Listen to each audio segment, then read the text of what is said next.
Welcome, gamers, to this week's episode of Last Call Gaming. We're on episode number 176. Today is August 26th. My name is Craig Perales, and joining me, Mandrew Montemay.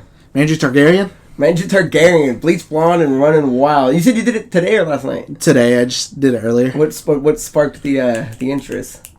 House of Dragons ain't coming back for another year, baby. No. Halloween's right around the corner. I remember, we were drinking one time, and Geno, really complimented my hair when I had my hair, originally blonde and it was kind of grown out and messy. Didn't you have, was that the Punisher? Didn't you have, the bleached top and sides or something? No, the sides weren't bleached, it was just the top, but... No, I mean, at the top, then you had your sides. But my black had kind of grown out a bit. He's like, your hair, I was like, you look the best you've ever looked in your life, and I'm still chasing that high to this day. Excellent. So, guys... just a quick address is that we are behind, and again, I hate when we always have to apologize, but this has been one of the worst 2 weeks at least of my life, where first when we wanted to record with Andrew and Geno and I did the show, Andrew was sick. You got hit with COVID officially, or was it just the flu? No, it was COVID. It was going around work. I tested positive, but it thankfully wasn't as bad, and it was only a 5-day thing, so. Oh, yeah, 5 days is still a lot. And then we were going to record again with Geno on the following week, but unfortunately, someone from his family, Renee, lost someone, so condolences to them, but they had to deal with their family issues. So, and then I at the end of that got the flu at the end of that, because I guess that was going around. Yeah, I remember you got sick. And then we were going to record earlier in the week, but my house, the AC just went out, and they're really digging us around, saying it's going to take a week to repair, which it's already been out for a week. Which is nonsense. Yeah, my house is sitting at 93 degrees. Where we're at is one of the hottest places, not only in Arizona, but in the United States. So it's super unfortunate. So if you guys are watching the video and not the podcast version, you'll notice that it looks a bit different today. Now, apologies if there's anything different with the sound, or maybe the video doesn't come in exactly how previous episodes are,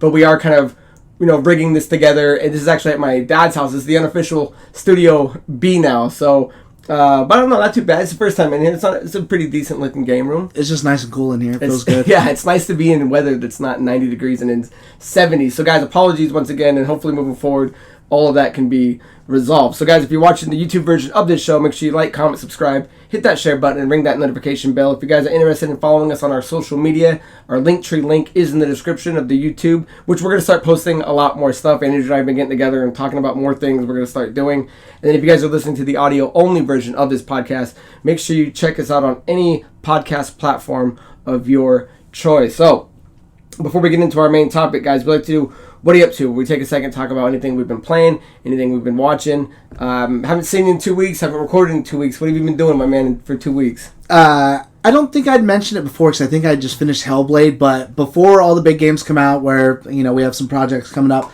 I wanted to finish a couple games off my backlog. So they were Hellblade, which I'd finished. I think I'd mentioned that before. I didn't care for it. I finished Plague Tale 2, started that and finished that, and I really enjoyed that game a lot. That I was kind of bummed that I slept on it from last year.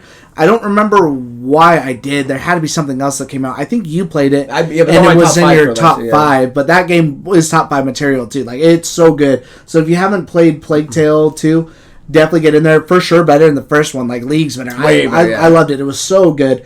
And then just as a easy palate cleanser before, we have Starfield, Mortal Kombat, the Cyberpunk DLC, we got everything coming up. I was like, okay, well, it's something simple I could do. So I finished up the Grand Theft Auto remaster, or the definitive edition, with Vice City, which is my favorite one. I love the 80s vibe. I just love that whole thing. And as I was replaying it, I'm like, this is still so good. It's my favorite story. Just thematically, from where they are, the music, the ambiance, everything about it. I'm like, man, I wish, especially too, because what's his name that plays Tommy Vercetti from Goodfellas?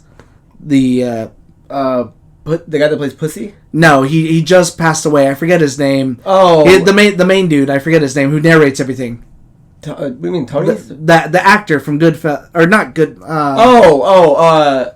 For some reason, Sopranos. Yeah, was in my head. Ray Liotta. Yeah, Ray Liotta voices Tommy Vercetti. For some reason, I was thinking of Sopranos. I'm like, Pussy, James Gandolfini. But I'm like, oh wait, he's saying Goodfellas. But I'm like, man, it sucks that he passed away. Again, his voice actor is still good in that, because he fits so perfect within that I really wish they would have remade this game and just had him do his lines and added more to the story, because it would have been really good. As far as watching anything goes, I started watching DBZ Kai with my girlfriend. She's never seen Dragon Ball Z at all before. She'd actually only seen the first few episodes up until, spoiler alert for a million-year-old show, till Raditz dies, and then she never watched anything after that. So I'm like, okay, cool, like, let's rewatch this. They put it all on Hulu. I started... Oh, it's all on Hulu now? DBZ Kai is all on Hulu. Right.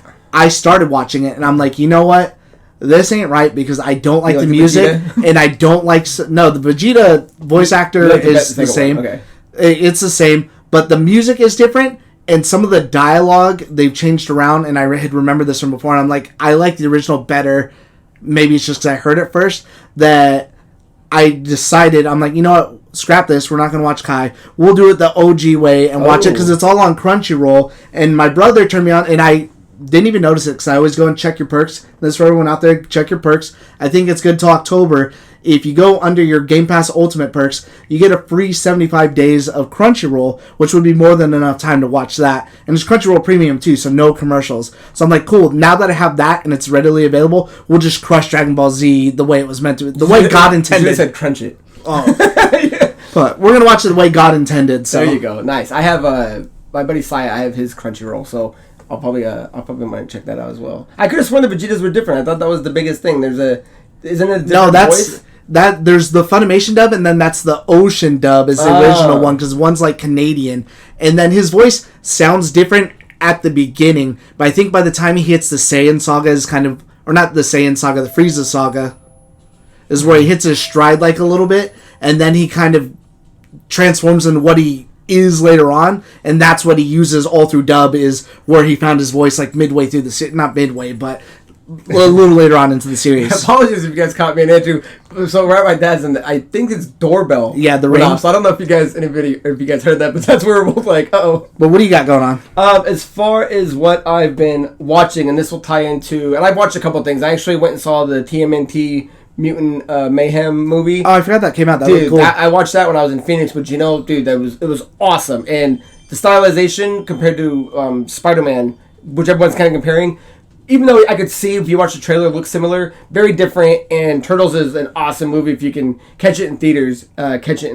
But the main thing I was watching, which ties into our main story, is I went and watched the Texas Chainsaw Massacre, the 1974 version, which is on Peacock. If you guys have it, you can check it out there. Amazing movie. It was a lot better than I thought it was going to be for being a movie that's in the 70s. Dude, no, that's a staple. But it's not what I expected. I in my head, because I'd never seen any Chainsaw Massacre, I was always like, maybe these guys are in like a graveyard and this dude with the chainsaw like chases them around.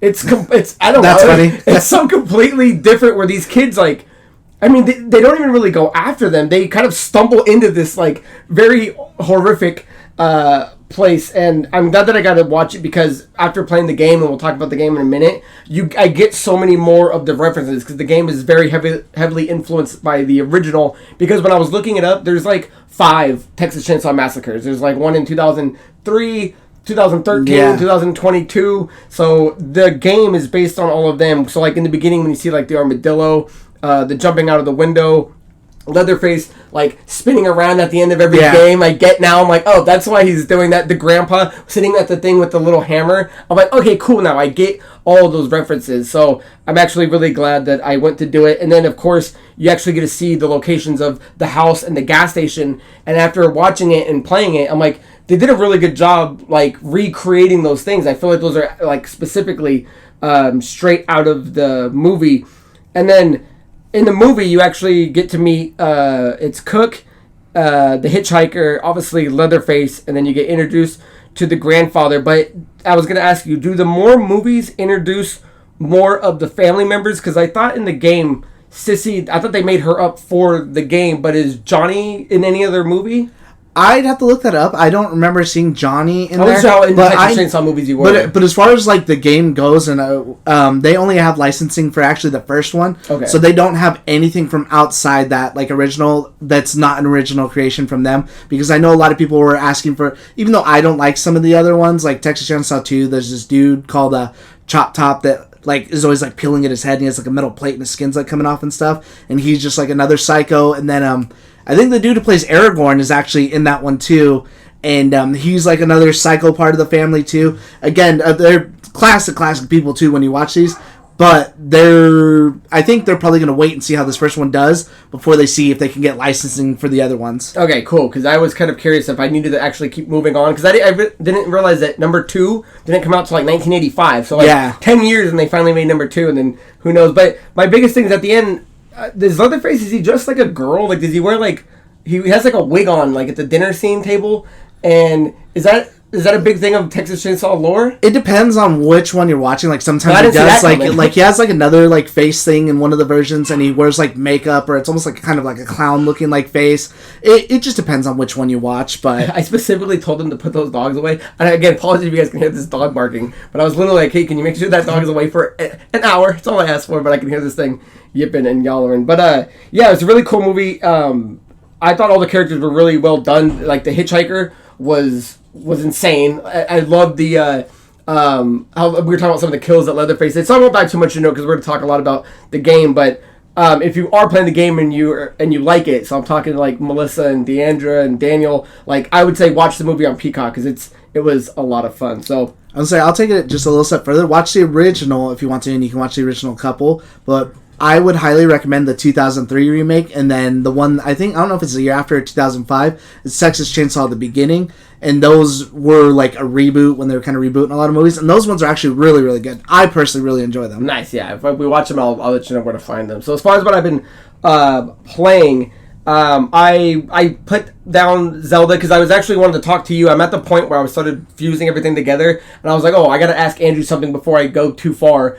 And but then all that stuff happened, so I haven't been playing a lot, and I had my calendar set for Immortals of Avium, so I unfortunately put Zelda down for the time because I wanted to start playing it, and it's a pretty cool game. The Immortals of Avium is a first-person shooter game developed by Ascendant Studios and published by Electronic Arts. The game was released for Windows, PlayStation 5, and Xbox on August 22nd of 2023. Ascendant is a brand new studio. This is their debut game.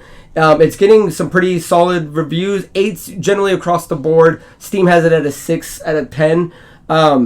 It's one of the few games, there's other games that have already started it, but it's one of the few games that not only is it completely next gen, it's running on Unreal Engine 5. So you're seeing a lot of things like the nanites going on, you're seeing a lot of like particle effects happening. I'm not too far into it, I've only gotten to chapter 3, so I've started the game, and I wanted to read this real quick because it did kind of sum up my thoughts on it. And this is from IGN, and it says, there are times when Immortals of Avium feels like Wolfenstein with wizards, and others when it feels like Doctor Strange has been airdropped directly into Doom. It's a curious concoction, but it's one that works surprisingly well, and I've particularly enjoyed how different Avium is to anything I've played in recent memory.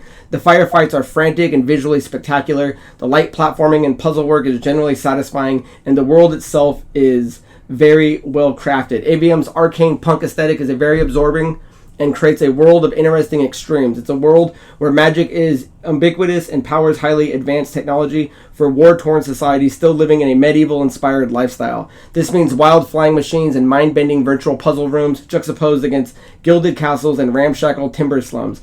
It's a cool clash of styles, and straddling multiple genres seems to suit Avium's ambitions as a first-person shooter with a twist. So that's a lot to take in, but the fighting is fast, it's fluid. There are a couple of issues when you do see on the console work with Unreal Engine 5 that if you look at it from the S to the X to the PS5, there are some differences and some slowdowns. Digital Foundry actually did a really good, I think it's about 10 minutes long, comparing all of that stuff between them. But I did want to shout out, Gina Torres is in there, and she's kind of the general, and shout out to her because she was the main chick, I believe Jessica in Suits. But again, I'm not too far. I've gotten the amulets with the red, green, and blue, which are all different types of magic. The more I got into it, there's an RPG element that opens up where you can start equipping. You have slots for 3 totems, 3 rings, and bracers, and then there's a skill tree that you can level up what type of magic you want to use the most between red, blue, and green. So it looks pretty cool. Again, I'm not too far into it. Hopefully by next week, assuming I can get a lot of gameplay done, I can have it done. But I know you didn't seem to care for it. I thought this would have been right up your alley. First-person magic. I mean, what turned you off about it? I don't know. Maybe it's just the whole magic thing. Maybe I'm magicked out. I don't know. I was just kind of looking at it. I'm like, it's just not really kind of pulling me in, and I don't know this is for me. And I don't know if it's either I don't want to say fatigue, but maybe I just don't want to pick up something that's too big before we literally have like Starfield coming out in like a week or something like that. I'm like, I'd prefer this time just to do my Texas Chainsaws and my Call of Duties and my games that don't matter. Yeah, the duties. So, that's what I've been playing. And there's only like, I think like 9 or 10 chapters.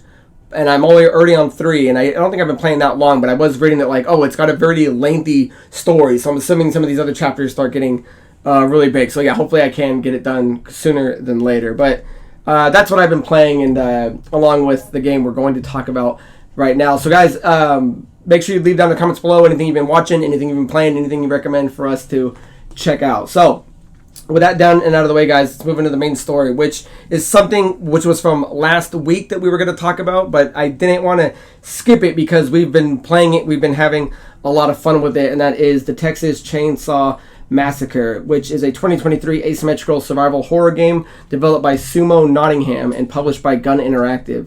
It is based on the 1974 film of the same name. The game features 4 victims attempting to escape the family of cannibals before they catch and kill them. So we've been playing this a lot, and it is a ton of fun. It's getting actually a bunch of great reviews. It's free on the Game Pass. I believe it's anywhere between $40 to $70 if you're getting it from the PS4 and the PS5. Now, I don't really play a lot of asymmetrical survivor horror games. Like in comparison, there's like Dead by Daylight, which is a 1v4. Friday the 13th is a game that I did play, so it'll be the closest comparison I can use to Texas Chainsaw, which was a 1v7, or games like Secret Neighbor, which is a 1v5, and Texas Chainsaw is a 3v4, which I think is really interesting. So before we dive into it, because we got a lot to kind of cover, I wanted to ask you, because you might know more than I would, do you think there's room for a game like this to be coming out when you see that there's already a bunch, because this genre is becoming popular, but at the same time, you see games like Friday the 13th and Resident Evil Resistance like not really make the cut, and then there's also a game that looks really cool, and I know you had your eye on it, was Killer Clown from Outer Space, which is a 3v7. Something else coming out. Do you think this game, there's room for it, and it's going to stand tall? In other words, is this a game that we're going to be still talking or playing in 5 years? I think that for this one, this game's already like a surprise hit. I didn't think this game was going to be good. Yeah. I love it. Yeah. I'm having so much fun. I think what's really going to come down to is the content. Because like I said before, they only have the rights to the first movie, so there's only kind of so much they could do. I feel like there's already a lot there. I feel like that's going to be the big thing, because the gameplay is great. The gameplay is perfect. It's got a couple issues here and there, but nothing I would not play it for. Yeah, I haven't had any issues. Like, it runs great. Like, when I played Friday the 13th, it ran like trash. I stopped playing Dead by Daylight, as fun as it was, because it just took forever to find games. This, you don't even have to have a full lobby, and it doesn't feel like it's too easy or too hard, because even with one killer, you could still decimate like the other team. So I felt like, again, I hope this is a game we're still talking about, and I think it's just going to come down to more content. And I wonder if the pricing might throw some people off, because again, we were talking about this where we're like, okay, we'll try this game out, it's free. I don't know that we would buy this game. And now that I'm playing it, I'm like, I don't know what I was talking about. I would have bought this game. Yeah, like, this game's full price, or is it a $40 game? I would have paid the $40 version for it or something like that for what it is right now. But like over on PlayStation, I wonder, I would really like to see the metrics of how many people bought this versus how many people are playing, on what console and what platform or something like that. Yeah, so yeah, I'm with you. I think it will be. I'm hoping it will be. But I think one of the things that pulls it away from like those other games I'm pointing out is the fact that it has this 3v4, right? Where a lot of these other games is one person playing the bad guy chasing the victims, and I think what it did was it definitely caught my eye, because I'm actually having more fun playing as the villains in a group, or even when you're the victims. It's nice to have the group play instead of being soloed out by yourself. So. Was there anything else you want to talk about its longevity, or do you want to get into its cast and characters? No, let's go. All right, so let's start with the cast, guys, and what you have. You have the victims who are trying to escape. There are 5 of them. There are Connie, Anna, Leland, Sunny, and Julie. And then you have the family, which is... Well, I was saying, who do you play the most? Oh, no, I have that coming up. Sorry. I'm going to pitch it into these questions here for you. All right. The victims, which is Leatherface, Cook, Hitchhiker, Johnny, and Sissy, and then of course you have the grandpa who's on every map as kind of this vital point for the victims or the family when you play them. The victims have these certain stats that are toughness, endurance, strength, proficiency and stealth, that as you level up, you can start boosting those up. And the family has savagery, blood harvesting, and endurance. So the more you play the games, the more you unlock points and skills that you can attach to your character, which really makes them very customizable.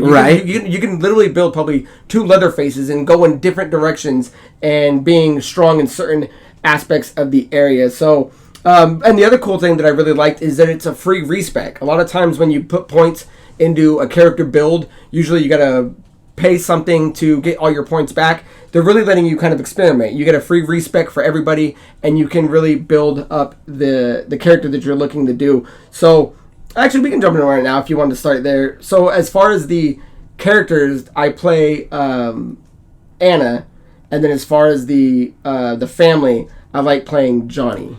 As for the family, I like playing Leatherface the most, and it's crazy because a lot of people don't like to play him for some reason. Yeah, because he's required on every level, so somebody has to play Leatherface, which I think is kind of cool, because it'd be weird if you were playing Friday the 13th, and let's say there were 3-4 killers, but nobody's playing Jason Voorhees. So I like that he's the staple. He is the face of Texas Chainsaw Massacre, so it is kind of cool. But yeah, I am noticing that more people are leaning away from him.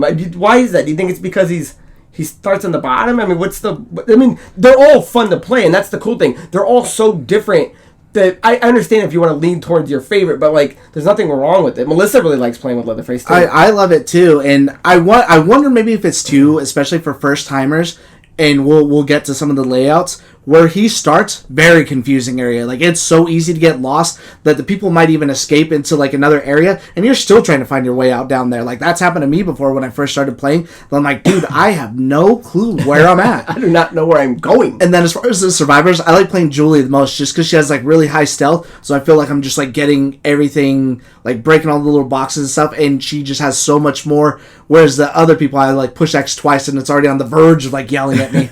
So how do you like that they are building into, and we'll dive a little more into what they do, like, how do you like the RPG kind of build aspect, where everyone has not only a skill tree, but they also have, like, there's a grandpa point that you can put in at the end that helps out the family. You also have your main ability that has its own skill tree. So there's just a lot of customization, which I think is another appealing thing compared to a Friday the 13th, where if you're just playing the big jock who's strong, that's really it. Where these guys, you can play everybody, we could play the same guy completely different. I think that's a really intriguing aspect of it. Yeah, I really like that a lot too, because you can play into their strengths, so you can kind of do maybe your own. So that, again, that's why I like playing Julius, because she's stealthy. Whereas when I play some of the other more people who are supposed to be like the tankier ones, I don't know that I have as much fun, because again, I'm like trying to creep around. I'm not trying to like embrace everyone in a fight, but that's just my play style. But I'm watching other people play that aren't afraid just to run at them and try to knock them over and like just break straight through. So I do like,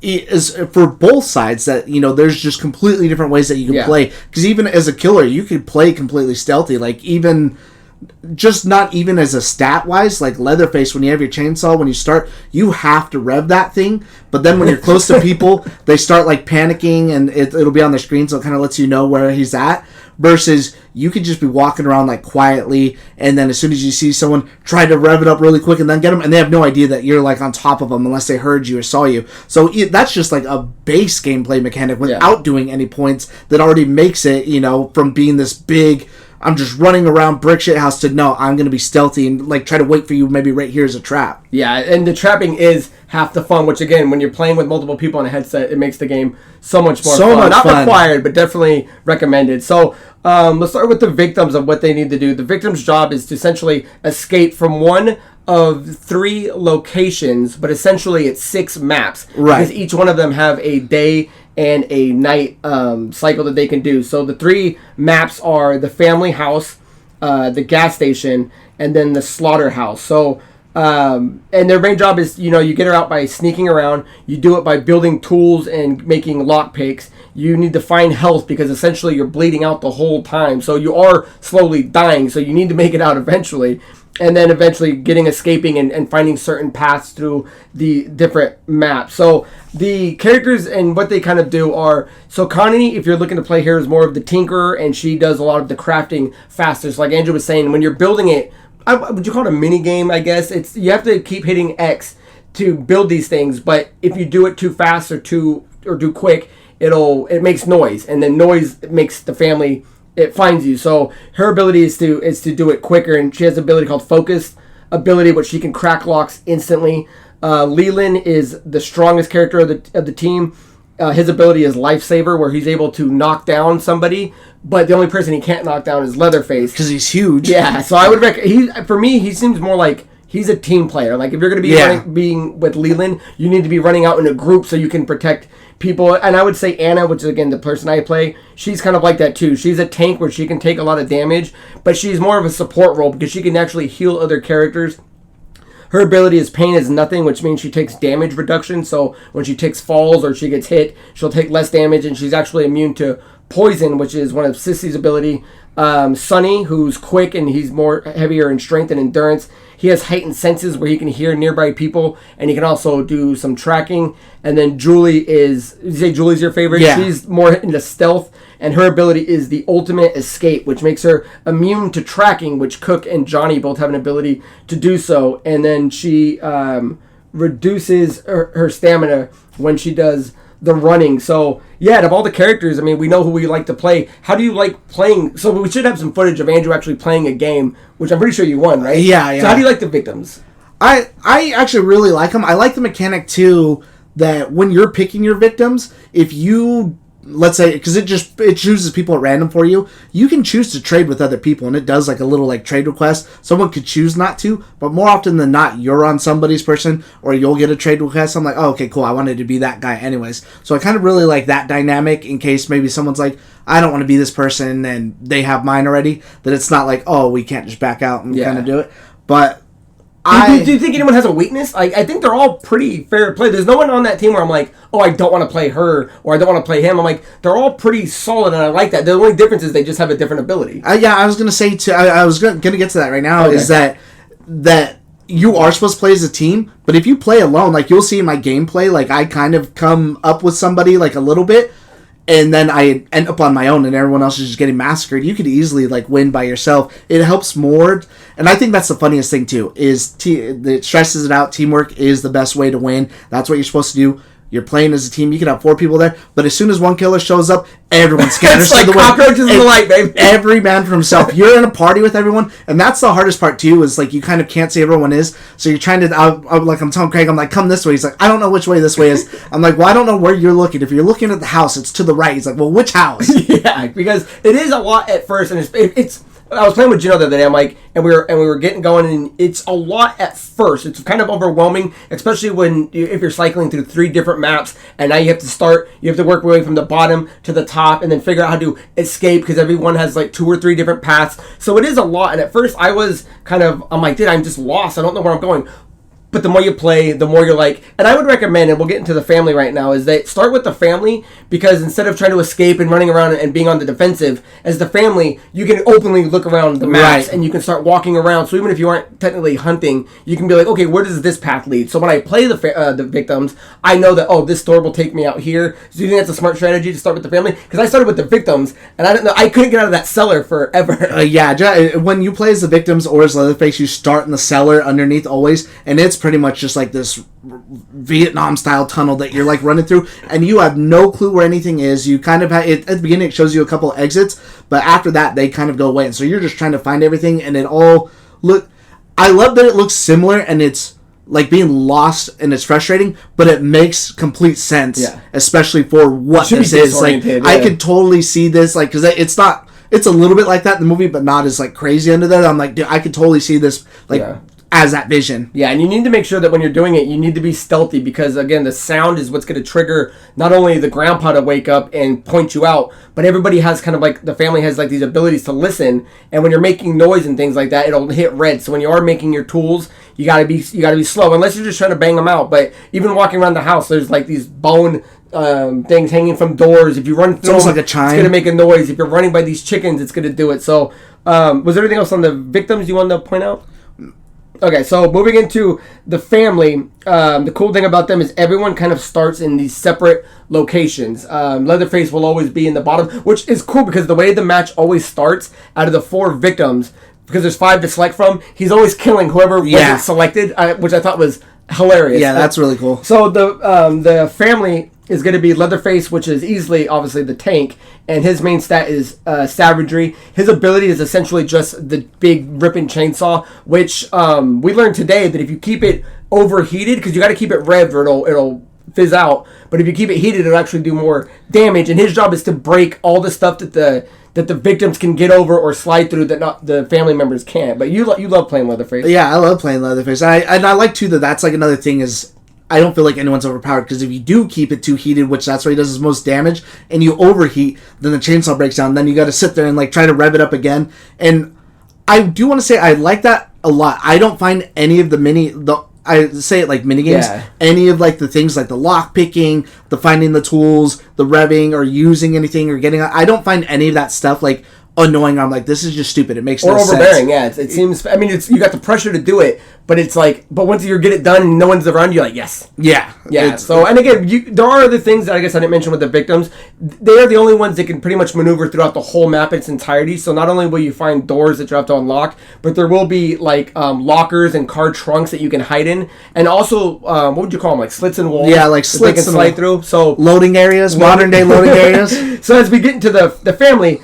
They can't go everywhere. So, like, for instance, Leatherface, he can't slide through any of those things. So what he can do is he can stick his chainsaw in there as they're running away. So, but then you have someone like Cook, who was from the movie. His main stat is Savagery, and he has an ability. His ability is called Seek, where he kind of pauses and listens, and he kind of can hear. So the average person, when you're checking, you can hear a certain noise if they're making it. He kind of amplifies that, right? So he has a better like sonar ability.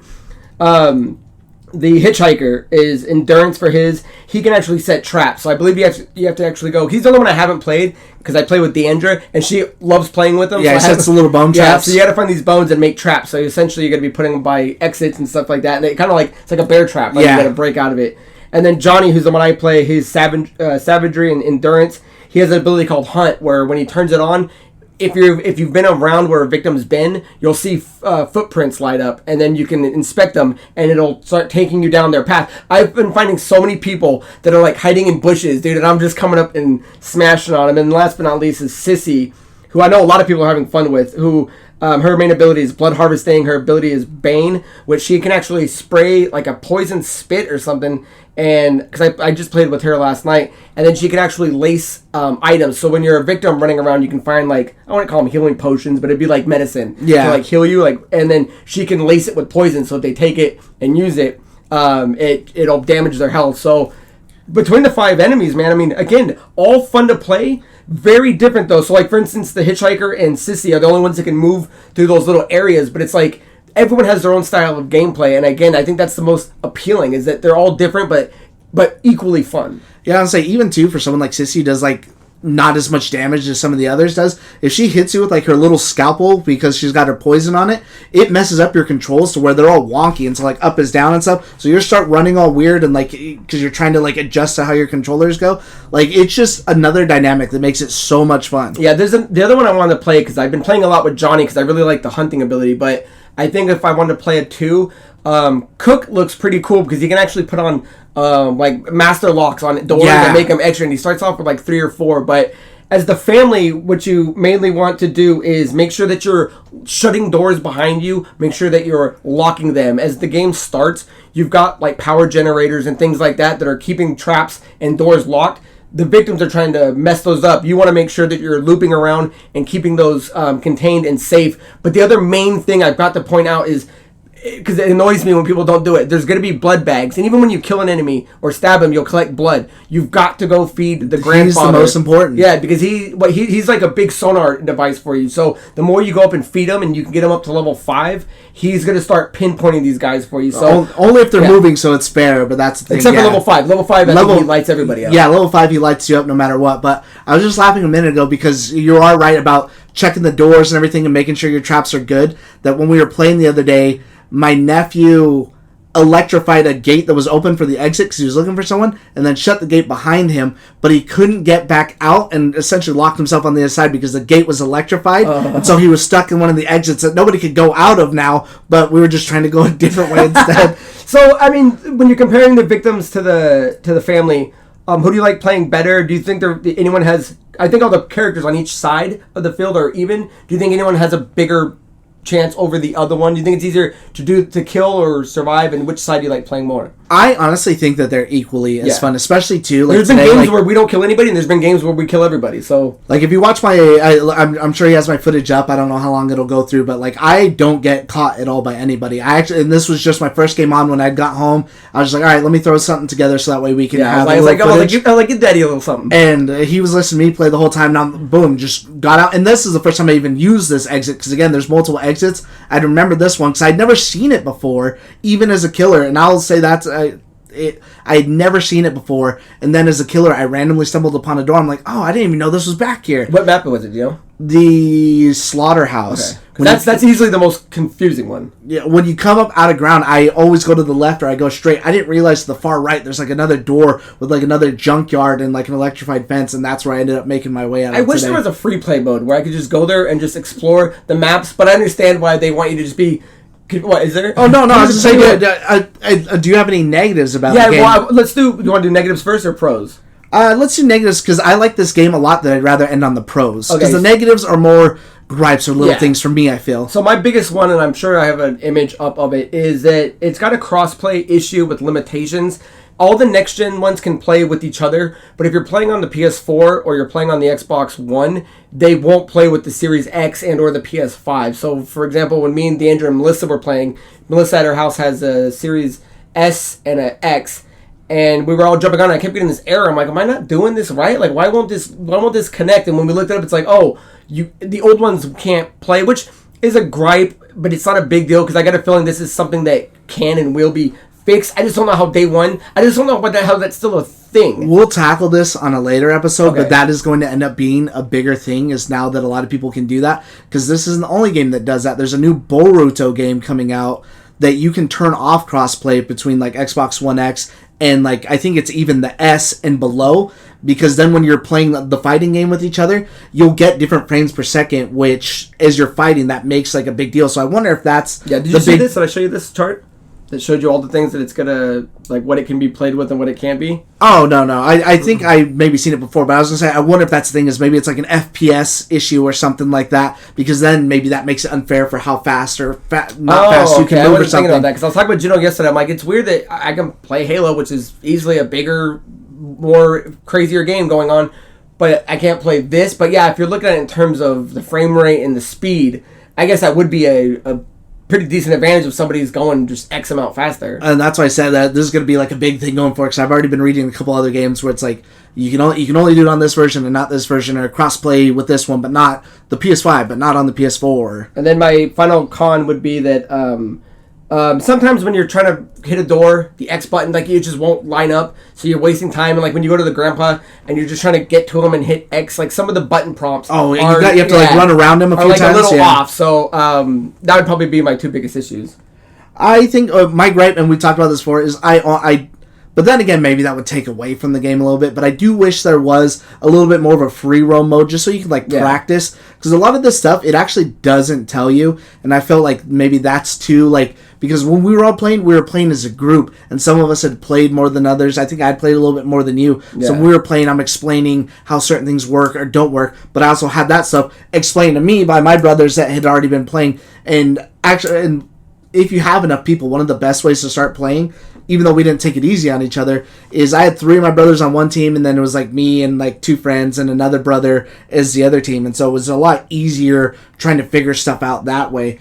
But my other gripe, and it's not a bad one, I wish there was a different ending, because the way every match ends is it's just Leatherface doing obviously his thing. But it's like, even if you lose, even though I guess in the movie he does lose, he does that anyways because the chick still gets away. It's like, I wish there was a different ending for like whether you're winning as the survivor or you're losing as whatever, and then different versions of that. Like, it doesn't always have to be Leatherface out there. They could have had the chick maybe doing on the something. truck laughing. You know what I mean? Like, if the more victims get away, then it should be her on the way. But if they win, it should be him or something. Or even some of the other killers. It could be Cook in the kitchen, maybe like cooking up some parts or something like that or whatever. I think that would add a little bit more. It's just after every game, seeing that thing, I'm like, all right, come on, like get on to the next one, because it's the same thing every time now. As far as any other cons?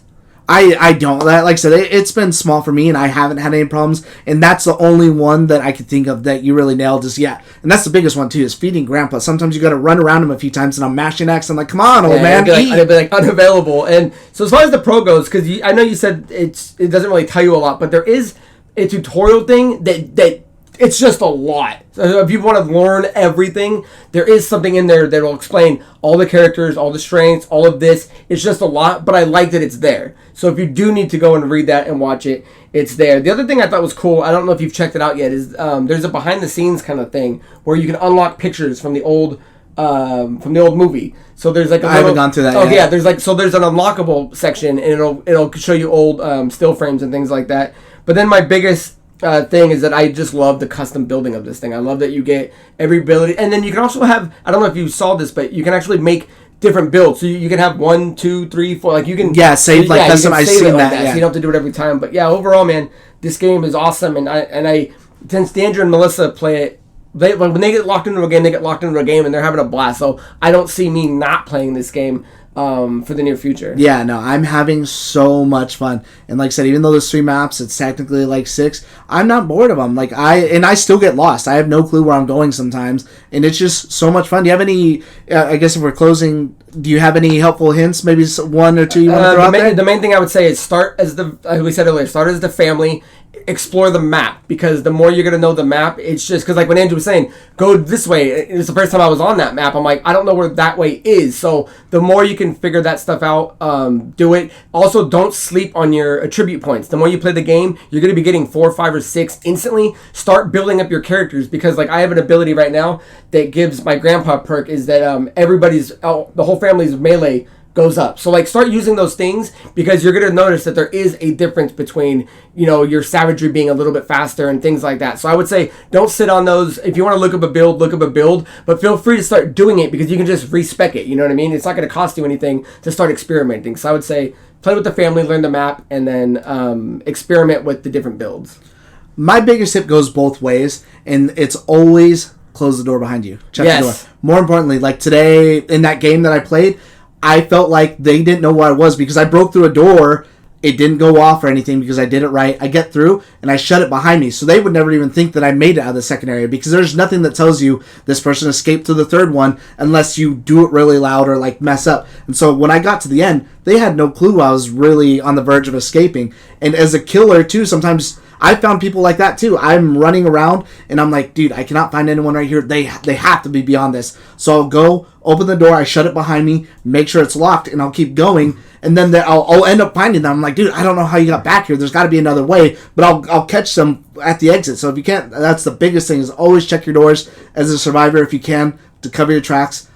Close them, because that really throws a lot of people off, especially too at the beginning. If you get through really fast, they're still looking in the second or the bottom areas looking for you. Yeah, so guys, that is our long review for Texas Chainsaw Massacre, the game. I would say check it out. It is highly recommend. It's worth the price, even if you're not into those games. I'm not really into those games. I'm having a blast. So let us know what you think. If you've already been playing it, let us know who you play and what side you like better. So with that down out of the way, guys, let's move into our second main story. We don't need to spend too much time on this, but the PlayStation handheld that was coming out, that was a split between like a tablet and the controller, has its name as the PlayStation Portal. Terrible name. I actually kind of liked it. It's just, but not for what this is. I don't like it because it's like PSP again. Yeah.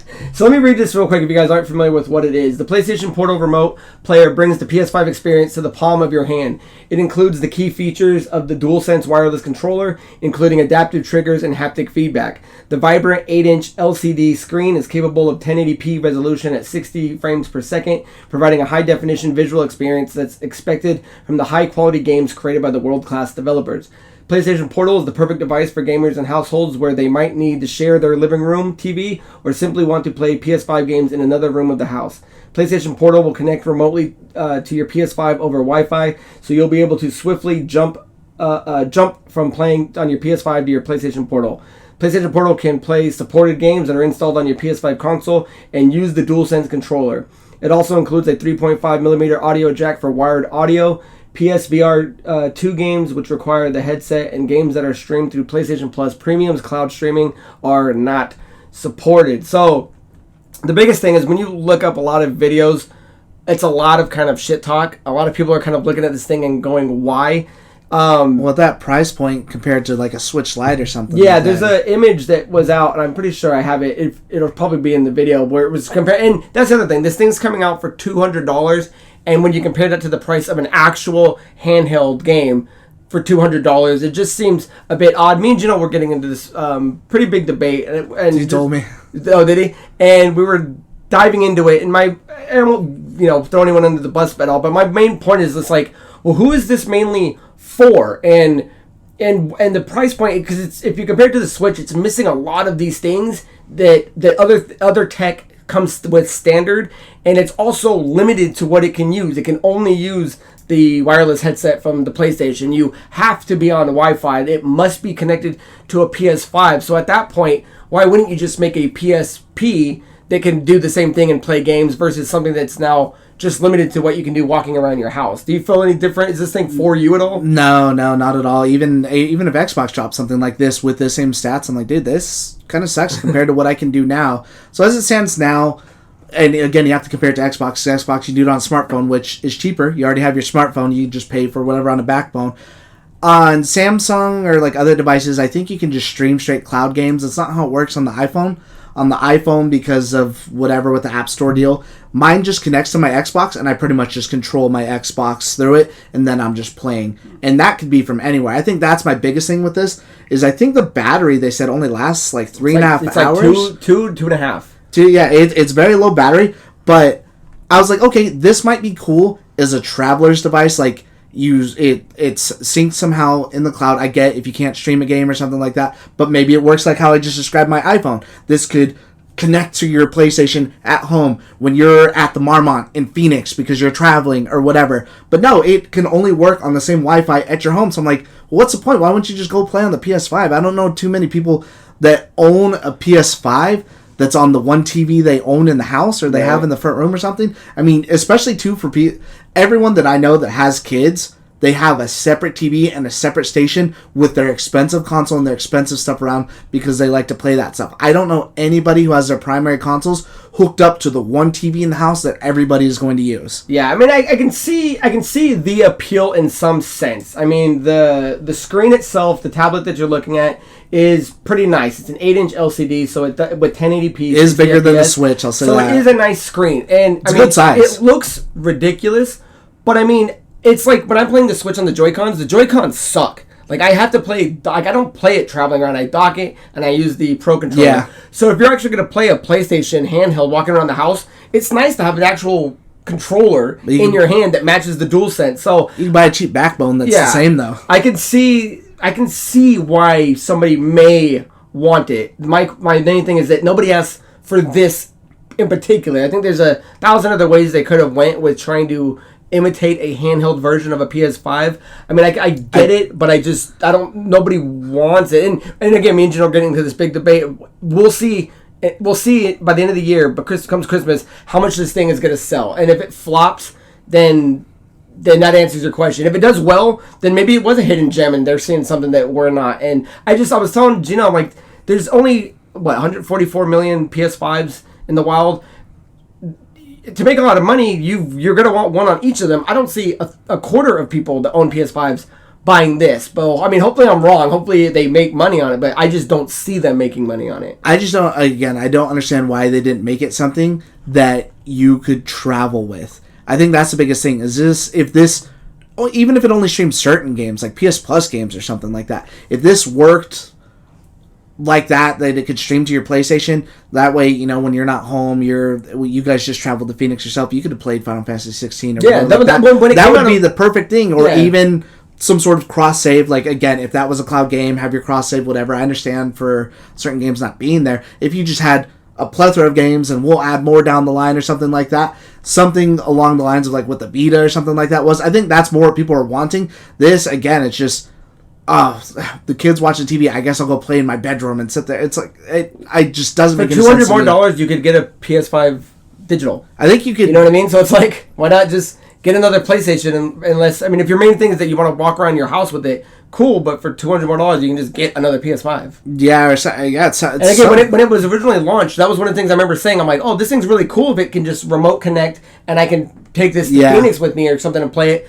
But now that we're learning that it can't, and it's trapped to the house, or wherever you're at on the Wi-Fi in a hotel room or something, it's just, to me, it lost a little bit of what could have made it special. That'd be funny. Let me take my PS5 to the hotel with me so I can play this thing on the bed and not look at the TV. My chick's over here and I'll play it on this guy. So, I don't know if there's so much more to say. Time's going to tell if this thing does well. When it releases, which I think is still sometime later this year, we'll know how much it sells out of day one. Obviously, holiday is going to be a big thing for it, and we'll see what it does. So, hopefully it does well. I just don't see it. So, we're running a bit long. We got time.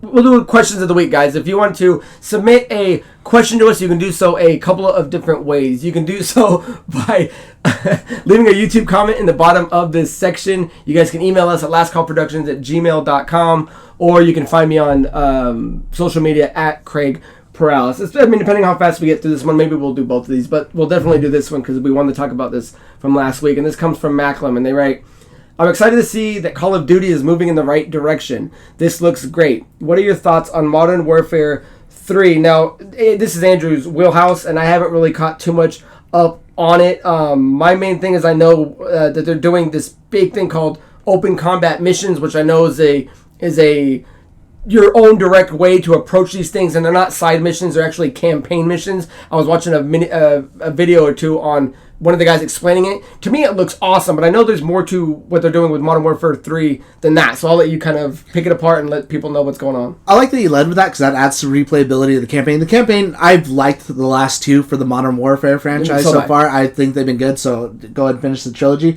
But yeah, essentially, the maps are open, so it's not just more one lanes or like a couple lanes, and that's it. This adds to the replayability. Plus, I think you can even choose like your own loadout. So if you want to be stealthy and try to sneak through, I think they even said you can have the option of try to fight as little as possible through each map by trying to sneak through or just doing it stealthily or something like that. Yeah. And I'm like, okay, that's really cool. But on top of, there's a lot of stuff out there right now for multiplayer. I know a lot of people are down on Modern Warfare 2 or even Warzones in a not great state right now, that a lot of people are hoping that they're taking the initiative with this one by bringing back, movement, that classic gunplay. It seems like Modern Warfare 2's multiplayer and some of their ideas with what they were doing was a big step kind of backwards and not really what people are wanting.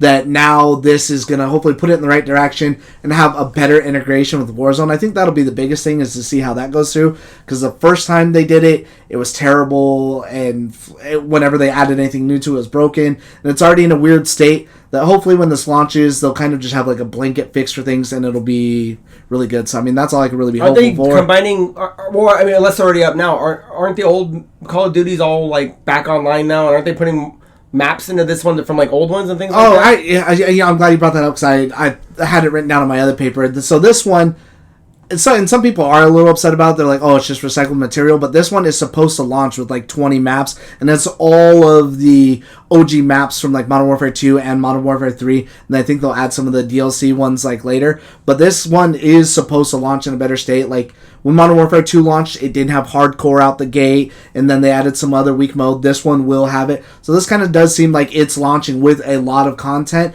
And it even has like a new zombies mode that, instead of being like traditional zombies where you're just trying to survive in kind of an area, it's almost like what DMZ is now. It's like a big map, and it's you, and then there's other people. I don't think you're fighting the other people, but you could team up with them, or maybe try to lead zombies to them as like an escape route for you and your team or whatever. But you're just on a bigger map, and then there's zombies, and you're doing like objectives, and you're trying to get in and then exfiltrate, which I'm like, okay, I'm not a big zombies person anymore, but I might try that. That sounds a little cool. Yeah, that sounds pretty dope. Oh, and so it comes out November 10th, but if you pre-order the special edition? I think you have to get either the 80 or the 90. It might be the $90 edition, just like the last one was. You do get the campaign a week early, just like they did for Modern Warfare 2. I think we'll probably end up doing that just so we can get some content out for that. Yeah, so that is that. The episode's going long. We'll just do this last question and get you taken care of. So the last question, guys, comes from Ollie, and they write, with so many good games, I saw when you were saying this earlier, I was like, we have a question about that too later. With so many good games right around the corner, like Starfield, Spider-Man 2, Mortal Kombat 1,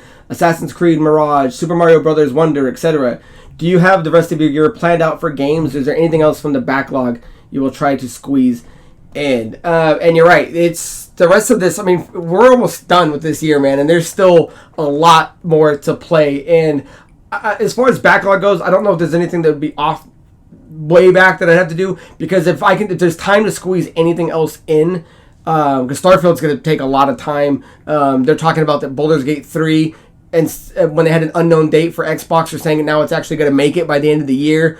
I know I want to get that and play it. Everyone's raving about that. So if there is any leak between now and December 31st, I still need to take care of Tears of the Kingdom, and I still need to finish Resident Evil 4. Plus Mario RPGs coming out this year, too. That's coming out October 19th, baby, or October 19th or 20th. So I think I'm locked, especially knowing that I have 2 games earlier in the calendar that I still got to beat with Zelda and RE4. So I know I'm done. Is there anything? Are you plan on playing a bunch of what's coming out? Are you just picking out 1 or 2, and there's maybe something else you can take care of? I'm playing a lot that's coming out. As far as backlog, the only backlog game that I feel like I want to beat, especially since I just cleared out a big chunk of them, is I do want to do Ni no Kuni 2, because that ended up coming to the Game Pass like over the summer, and I really enjoyed the first one, and the second one's a little bit more of an action game, so I'm like, okay, cool, like I really enjoy that.